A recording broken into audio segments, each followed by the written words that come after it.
नमस्कार दोस्तों भारत का एविएशन सेक्टर काफी तेजी से ग्रो कर रहा है, इसमें कोई डाउट नहीं है। कई साल पहले आपको याद होगा मिडिल क्लास आम नागरिक सोच भी नहीं सकता था कि उसको फ्लाइट में बैठने का मौका मिलेगा, लेकिन जिस तरह से नए स्कीम्स आए, लोगों की आमदनी बढ़ी, तो लोग अब रेलवे के बजाय फ्लाइट से ज्यादा जाना पसंद करते हैं। क्योंकि ऑब्वियस सी बात है, आप सोचो ना, दिल्ली से अगर आपको बैंगलोर जाना है, चेन्नई जाना है, तो 2 ढाई 3 दिन लग जाते हैं ट्रेन से। वहीं फ्लाइट से आपको हार्डली 3.5 घंटे में पहुंच जाओगे। तो थोड़ा सा आपको एक्स्ट्रा पे करना है और आसानी से आप बहुत कम टाइम में पहुंच जाते हो, तो क्यों ना इससे जाया जाए। लेकिन प्रॉब्लम इसमें क्या थी, कैंसिलेशन को लेकर। नॉर्मली रेलवे में जब आप टिकट बुक कराते हो, आपके पास काफ़ी टाइम होता है कि आप टिकट कैंसिल करो, थोड़ा बहुत आपको फी पे करना होता है और आपका पूरा पैसा रिफंड हो जाता है। फ्लाइट के केस में ऐसा नहीं था और इसीलिए लोग बहुत ज़्यादा डरते भी थे फ्लाइट से कराएं ना कराएं। मान लो आपने टिकट बुक की, कोई स्पेलिंग मिस्टेक हो गया, तो फिर अगेन यहाँ पे एयरलाइन मानते नहीं थे, आपको पूरा का पूरा पैसा डूब जाता था। लेकिन मैं आपको बता दूं, डीजीसीए ने रूल्स चेंज कर दिए हैं।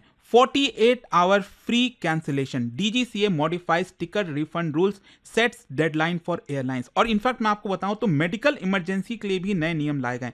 इसको थोड़ा सा हम डिटेल में समझेंगे कि हुआ क्या है एग्जैक्टली यहां पर डीजीसीए क्या कहना चाह रहा है, कौन से कंडीशंस में आपको पूरे पैसे मिल जाएंगे, किस चीज में पैसे नहीं मिलेंगे, वो सब कुछ मैं आपको बताऊंगा। चलिए आगे बढ़ते हैं, लेकिन उससे पहले आप सबको बता दूं, आप में से जो भी लोग यूपीएससी 2027-28 की तैयारी करें, आज से हमारा नया बैच स्टार्ट हो रहा है। अगर आप इसको लेना चाहते हैं, लिंक कमेंट सेक्शन में दिया हुआ है और 50% फ्लैट डिस्काउंट बहुत ही लिमिटेड पीरियड के लिए है। ये फोन नंबर है, यहां पर कॉल करिए, मेरी टीम आपको अच्छे से गाइड कर देगी। And use this code Ankit live, maximum discount के लिए लिंक कमेंट सेक्शन में मिल जाएगा। चलिए शुरुआत करते हैं। सबसे पहले देखते हैं कि ये रूल कौन लाया है। क्या है कि डीजीसीए, कई बार आप सुनते होंगे, directorate general of civil aviation, जो कि मिनिस्ट्री के अंदर में ही आता है, तो इनके द्वारा ये नए रूल्स लाए गए हैं। और बेसिकली क्या किया गया है, जो सिविल एविएशन रिक्वायरमेंट है ना, उसका जो सेक्शन है उसको अपडेट कर दिया गया है। और सबसे इंपॉर्टेंट यह है कि ये सभी एयरलाइंस के ऊपर बाइंडिंग होगा, मतलब देश में जितने भी एयरलाइंस हैं उनको ये फॉलो करना ही पड़ेगा। अब क्वेश्चन ये आता है कि एग्जैक्टली क्या बदलाव हुआ है। सबसे पहला बदलाव है 48 आवर लुक इन विंडो। देखो नॉर्मली क्या होता है कि मान लीजिए आपने कोई टिकट बुक किया, अब टिकट बुक करने के बाद हम ह्यूमन से मिस्टेक हो ही जाती है कई बार। मान लो स्पेलिंग मिस्टेक हो गया, एज में कोई प्रॉब्लम आ गई, मतलब कोई भी अगर आपको दिक्कत हुई टिकट बुक करने में, मान लीजिए आपने बाय मिस्टेक टिकट बुक कर दिया 2 महीने बाद का। मेरे साथ तो एक बार हुआ भी है कि मुझे सपोज मैंने फरवरी में आई थिंक बुक किया था टिकट और मुझे आना था मार्च का मैंने टिकट बुक करना था, मैंने गलती से अप्रैल का कर दिया था, तो इसकी वजह से अगेन पूरा पैसा डूब गया। लेकिन यहां पर अब क्या होगा कि आपके टिकट बुक करने के बाद 48 आवर्स का, जो कि आई थिंक सफिशिएंट टाइम है, 2 दिन का आपको टाइम मिलता है कि आप अपने टिकट को अच्छे से जांच लो, देख लो कहीं कोई मिस्टेक तो नहीं है। मान लीजिए आप अपना टिकट कैंसिल करना चाहते हैं, तो 48 आवर्स के अंदर अंदर अगर आप अपने टिकट को कैंसिल करते हो तो आपको पूरा फी रिफंड हो जाएगा, पूरा पैसा वापस मिल जाएगा। इनफैक्ट अगर आपके नाम में कोई चेंजेस है, मान लीजिए डेट में कोई चेंजेस है, ठीक है, तो डेट भी आप मॉडिफाई कर सकते हो, रूट में कोई चेंजेस है वो भी आप मॉडिफाई कर सकते हो। बेसिकली 48 आवर्स के अंदर अंदर जिस समय आपने टिकट बुक किया उसके अगले 2 दिन तक आपके पास समय है चेंजेस करने का। इंपॉर्टेंट यहां पर यह है कि if you change the flight and the new flight cost more, तब तो ऑब्वियस सी बात है ना, आपको एक्स्ट्रा पे करना पड़ेगा। मान लीजिए आपने जब ओरिजिनली टिकट बुक किया तो आपका पैसा लगा 5,000 रुपए और आपने चेंज किया, मान लीजिए डेट चेंज किया, फ्लाइट चेंज की, तो उस केस में आपका पैसा आ रहा है नए फ्लाइट का 6,000 रुपए। तो ऑब्वियस सी बात है, ये जो डिफरेंस है 1,000 रुपए का, वो तो आपको देना ही पड़ेगा, तो इसमें कोई दिक्कत नहीं है, ये आपको ध्यान में रखना है। अच्छा, इसमें एक इंपॉर्टेंट कंडीशन समझिए, 48 आवर का बेनिफिट कब मिलेगा आपको। जैसे डोमेस्टिक फ्लाइट में अगर आपकी फ्लाइट 7 डेज के पहले है तो ही आपको ये 48 आवर्स का जो है बेनिफिट मिलेगा। अगर इंटरनेशनल फ्लाइट है तो 15 डेज के पहले अगर आप बुक करते हो तो ही ये 48 आवर्स का रूल अप्लाई होगा।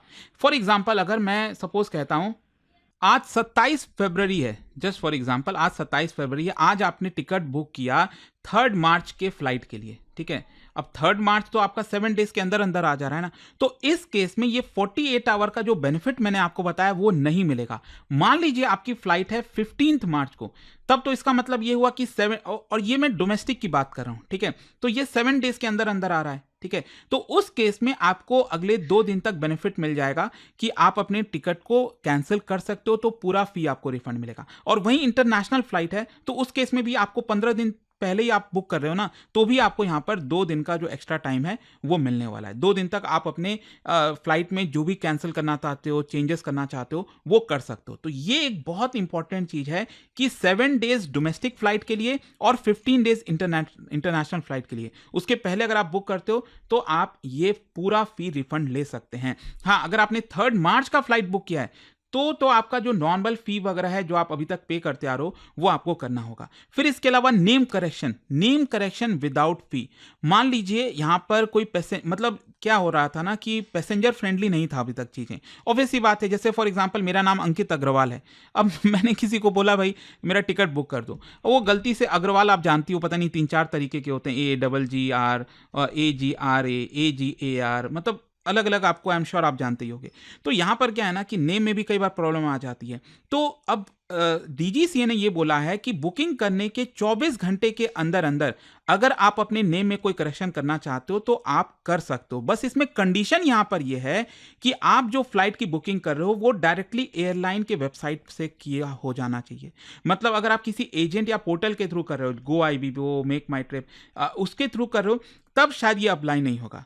तो ऑब्वियस सी बात है, अगेन सहूलियत काफ़ी ज़्यादा है, डायरेक्टली आप एयरलाइन से बुक करिए और 24 आवर्स के अंदर अंदर मान लीजिए आपने टिकट बुक किया और आपने जैसे ही टिकट देखा, रहे ये तो मैंने मिस्टेक कर दिया, यहाँ पर नेम वगैरह चेंजेस करने थे, तो आपका विदाउट फी 24 आवर्स के अंदर अंदर हो जाएगा। अब क्वेश्चन ये आता है कि जो फी आपको रिफंड होना है वो कितने समय में मिलेगा, क्योंकि इसमें भी बहुत प्रॉब्लम आती है। बहुत से लोग शिकायत करते हैं कि भाई 2-2 महीने हो गए मुझे तो फी रिफंड ही नहीं हो रहा है।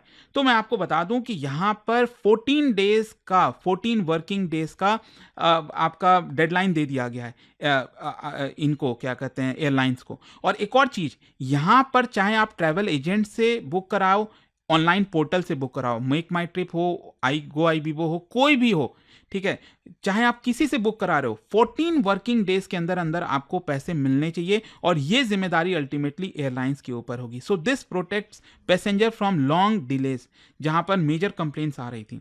अच्छा, एक और इंटरेस्टिंग चीज़ है यहाँ पर, मेडिकल इमरजेंसी। अब देखो क्या है ना, मैंने आपको पहले ही बोला कि ये जो 48 आवर्स का विंडो है वो तभी आपको मिलेगा जब आप डोमेस्टिक फ्लाइट 7 डेज के अंदर के पहले का कर रहे हो और इंटरनेशनल में 15 डेज का पहले कर रहे हो। लेकिन इमरजेंसी तो कभी भी आ सकती है, स्पेशली मेडिकल इमरजेंसी।